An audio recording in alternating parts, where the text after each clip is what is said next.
Hi everybody, this is Ben. Today I'm going to be taking you through how I help, or would like to help, first-time players build a character. Not so much the stats, more the concept and how they choose their class and race and all that sort of the fun parts, not exactly the math. I mean, some people like the math. So let's say that you have 3 players that are going to be playing in your game. They all have different levels of experience in tabletop gaming and in D&D specifically. So you have 3 players, one who is very familiar, and when you sort of give the mini pitch for your setting and your game, they immediately come to you and say, hey, this is my rogue, this is what she does, this is where she's from, this is how she does it. You say, great, this all fits, and you sort of tell her a little bit more about the world so that she can flesh that out. And she loves it, thinks it's great, uses stuff from the setting to improve this character's relationship to the world around her. You love that, and so you decide that, you know what, in the early sessions, because you are the most familiar, I'm going to sort of tailor it to your build. You might not say this, but you could make it be that the players get captured and they have to escape, and this rogue is great at lockpicking. This is a lockpicking ass rogue. I probably shouldn't swear. This is a lockpicking rogue. And she is going to be great, and by having these things pop up that this character can deal with that are not using things that are built for combat, you can basically show the other players a tutorial that their character has skills that can be used in a ton of different ways. Your second player has played in some D&D games before, but probably none that ever got past like the second or third session. So they have this character and they're really excited to play, and they want to play, and they want it to be this character. And you are interested, but for some reason they just don't reach out to you about that character right away.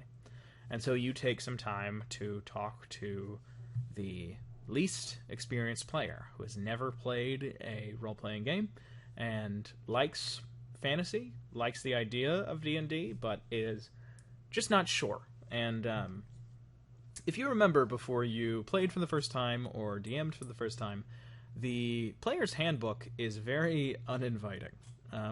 People talk about 5e being the most simple version of Dungeons & Dragons, and I definitely think that it is. I definitely think that just looking at some stuff from 4th edition makes me think, whoa. But 5th edition still, when you are not someone who's played a tabletop role-playing game before, looks like it is just charts. It's just a game of charts. Coming soon to Showtime. That's their competing show with Game of Thrones. But you talk to this person, and what I do, and I didn't do it for my home game, so if they happen to watch this, they would be maybe a little upset. But what you can do is you can say, well, what type of character do you want to play? And you can even just say, like, well, so what are some characters that you like in fiction? What kind of fantastical characters are you interested in? And so let's say that character 1 gives you 3 characters. Let's say that they say, well, I'd like the baseline to be Geralt from The Witcher. A sort of badass swordsman, but uses spells in some capacity. And they say, you know, I've looked at the classes and it doesn't seem like that's really a common thing, but if there's a way that it works, I would love to. And you assure them, yeah, there is. And then they say they would like to also have some stuff going on like Corim, Jalin, Ursay. And I've only read those books. I've never heard a audiobook, so I might be completely off base with the pronunciation. But from Michael Moorcock's books, they'd like to be like Corim, Jalin, Ursay. And that one's a little bit more complicated. Maybe you don't know anything about this character, because I've certainly had people reference characters I know nothing about when making a D&D character. But you sort of take that away and think about ways to incorporate some elements from that. And then there is Marco, is the other character from Saga. That's a little bit more of a sci-fi thing, but in talking to them, they kind of just seem more interested in the aesthetics and the abilities and maybe a little bit of like the worldview. And so you think, okay, that's not too different. I don't have to have laser rifles or anything like that, and that doesn't break your world. And so the first thing that you might say is, let's talk about the class. Let's talk about the class. And so you tell them that there is something in D&D that's available that would be very close to a Witcher, the Blood Hunter. But you're not sure if you want them to use Blood Hunter. You're not sure if it's a great move for a first-time player to play a class that isn't in the player's handbook and that doesn't have as much advice online for how to play in the event that they want to find some answers and don't necessarily want to approach you about it. So you give them some other suggestions, and your main ones are the fighter, because then they would be able to have weapons and armor, but then they can take my personal favorite subclass, the Eldritch Knight. And the Eldritch Knight has all of the things that the fighter has, but instead of taking other battle capabilities, they have some spellcasting. And you explain that it is mainly martial spellcasting. It is mainly offensive and defensive spells that can be used on a battlefield. But then you say, well, they have other stuff. They have other stuff that you can use those spells for. Because you have fire spells, well, you can use that to set something on fire for a distraction, or even just for camping, for roleplay purposes. Your character just uses a very weakened version of their spell to cast a little fire. They think that's interesting, but they want to see more options, and so you tell them about the Warlock. You tell them that Warlocks would be sort of more spellcasting out the gate, and then at third level, they could choose to take the Pact of the Blade, which would make them more of a frontline person, and that the patron that they would get, they could take the Hexblade, the most popular by far Warlock subclass. And they look at that and think that's cool too. But they sort of take their time, and so you talk to them about the race, and you say, well, there's a thing that looks basically like Marco, but has different colored skin, and they really like that, so they decide to be a tiefling, and they decide even further that they're going to be a blue tiefling. And so you kind of think about that. I just put that in to jump the gun for something. They finally look through the classes long enough that they decide that they're going to start with a fighter. And you think that's great. Fighters are really cool, and especially early on, they're really simple. There's not too much to read. There's not too much to write in your sheet. It's a great choice. And they're going to be an Eldritch Knight once they hit a higher level. We're going to go ahead and name them. They decide that they want their character to have a sort of, regular Joe name, a name that is a little bit like a fantasy name, but a little bit like a name from the real world. They pick Lars, because that's the name that I picked, deciding some things about this character. So they have decided to be a fighter that will eventually take some spellcasting, and they are a tiefling named Lars. So you then explain the stats. I'm not going to go too deep into these. Let's say that they roll, and then they add their tiefling stuff. They get 16, 12, 15, 13, 8, and for charisma, they just decide that they're going to put 13 there because they think it would be cool, and then they get their tiefling bonus. And they mention that they actually like having the high charisma because it gives them the option to be a warlock later down the line, because they've read about multi-classing, or they've actually kind of been looking at sorcerer and think that that would be cool. And you say, well, hey, that would be great, because in my world, the, Witcher structure wouldn't be there.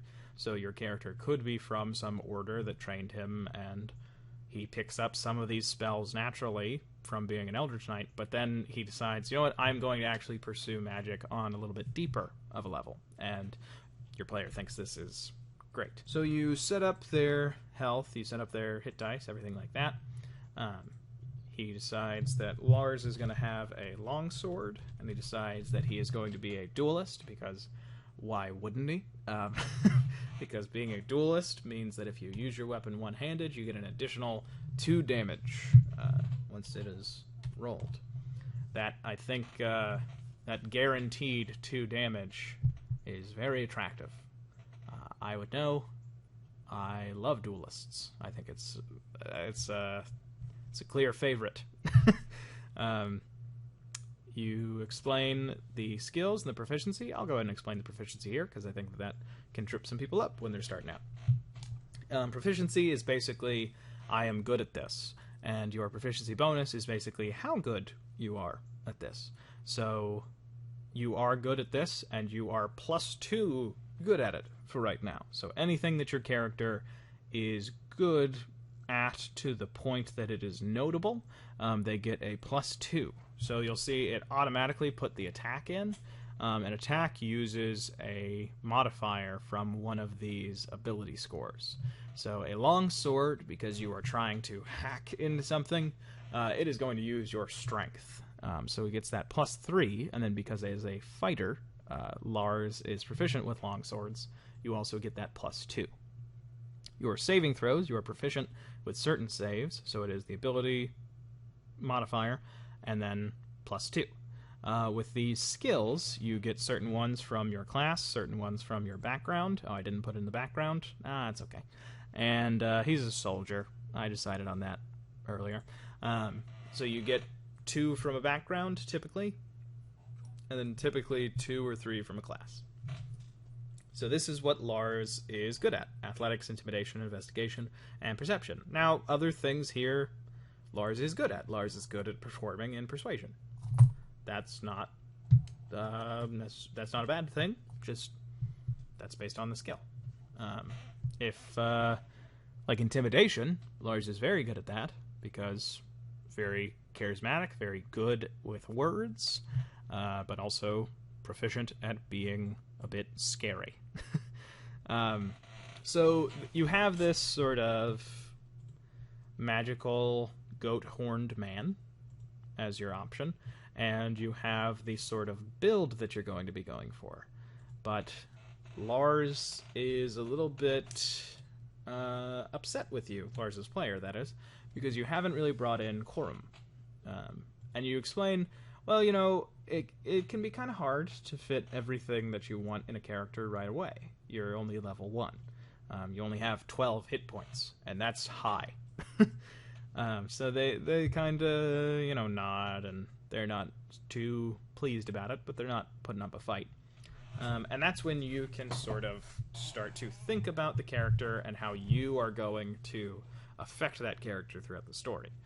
So Corum is a character who, when he is tortured, loses a hand and an eye, but he receives magical artifacts that give him additional abilities.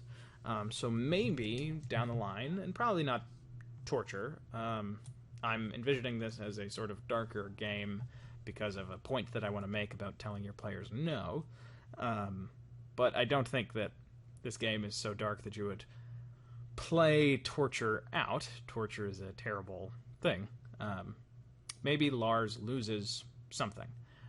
I had the idea Lars has some persuasion skills. If he's going to become a sorcerer, maybe he would take persuasion as a additional skill proficiency down the line at some point through a feat, something like that. Lars, because this guy playing Lars wants him to be not just a fighter, but maybe a reformed mercenary after he was a soldier, Lars could try and negotiate the party's release. They're all chained, brought before some bandit king, and Lars tries to talk their way out of it. And it goes between sessions, and you can pull Lars's player aside and say, hey, I have this idea.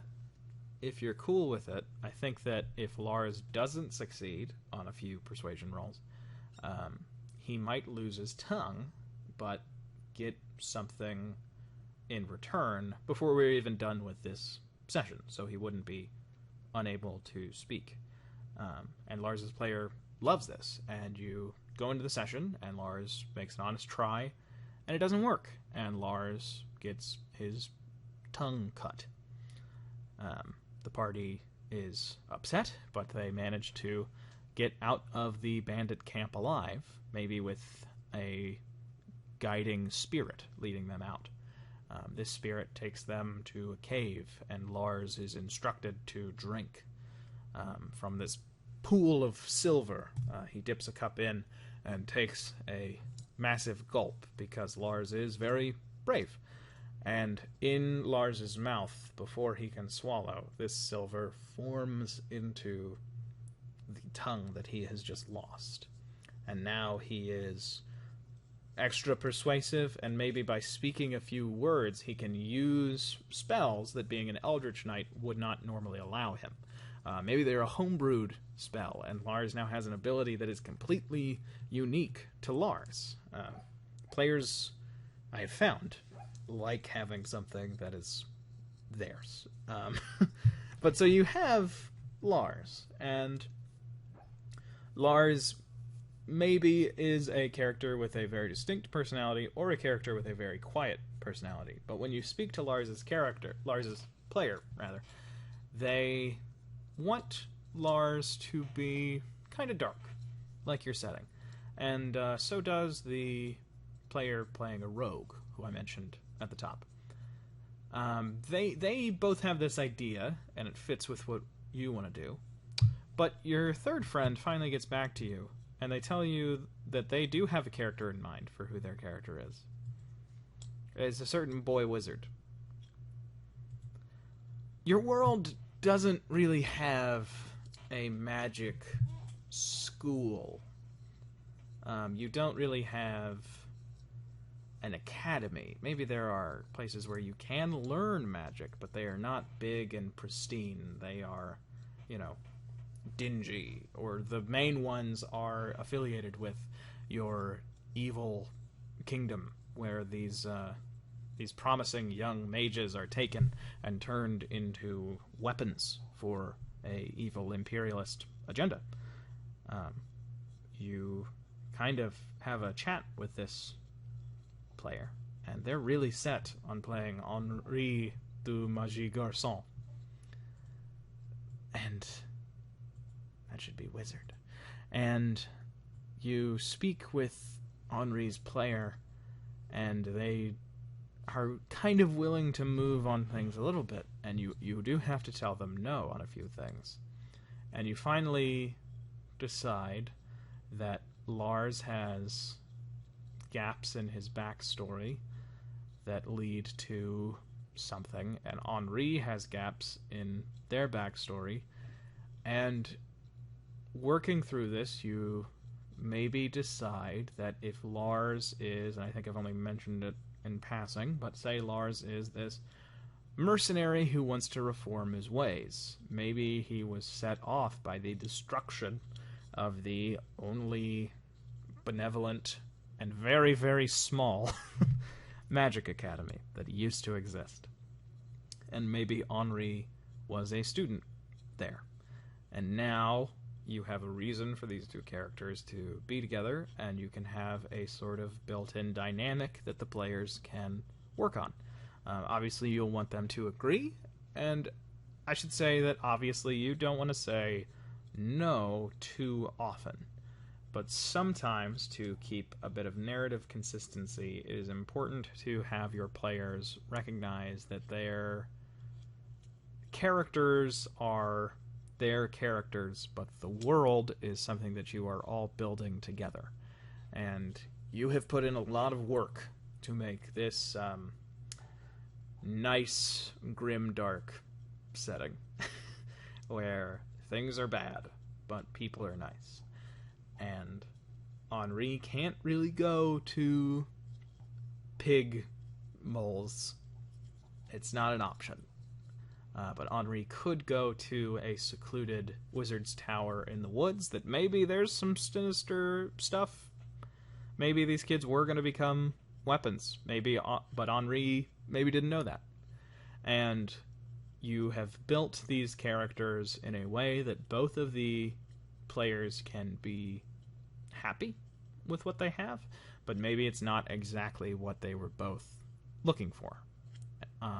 But that can be a lot of fun. And by session 2, something that you were hoping for, something that you had planned, something that you had set in stone, they're going to say no by having their characters do something completely unexpected. That's part of the fun of D&D. You get to do it too.